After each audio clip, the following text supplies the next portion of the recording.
Okay, this will be a really quick one. Basically, I just want to show you these rocks I've created for my Patreon members, my supporters. These can be used like really cool assets for your 3D scene. You can also import them to your game or whatever you're working on. There are a lot of details on each of them, so if I zoom a bit closer, you will see that a lot of is going on the surface, so you can really use them in the foreground of your scene.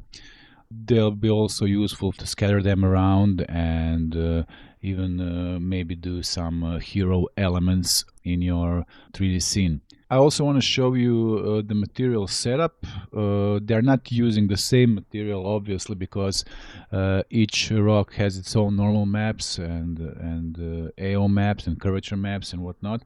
But I do want to show you what have I prepared for some of them, so you can play a bit. Maybe some new ideas come to your way.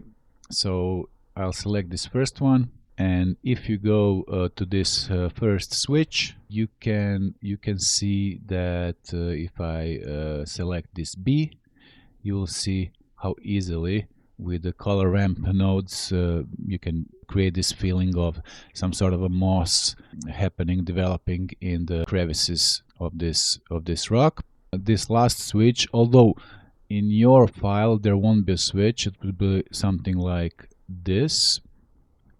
If we unplug this and plug this in, you will get this NPR effect, which I really like. And to be honest, for my next project, I think that I'll be heavily using the NPR for the final look, because I always like this kind of comic style rendering, especially in 3D, when you can really effectively mimic some 2D techniques. So I can also change the saturation here to get something like this, and so on. For some other rocks here, I have also created this additional setup. So let's check this one. Go to this switch B, and here you see the difference. So you can apply this to all your other rocks. All you have to do is just copy this frame with these two nodes. This one also had something applied. Let's see what it is.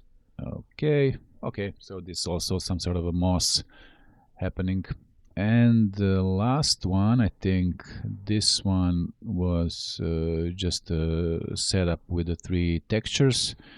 Okay, this one also had something. This is very interesting because you get this irregular texturing going on, so, and it's a subtle change, but I think it really gives to the realism. So this is without it and this is with it, and if you go here you will actually see that I have just included this specular texture and used it as a mask for this effect.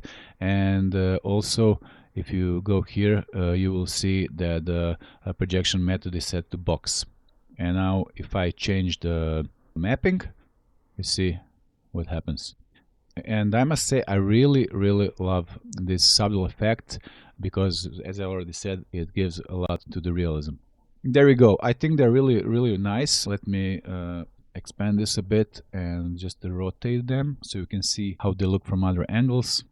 So yeah, if you have any ideas of what I could create next, let me know, and I might really do it. Yeah, enjoy them. Links are in the description, and talk soon.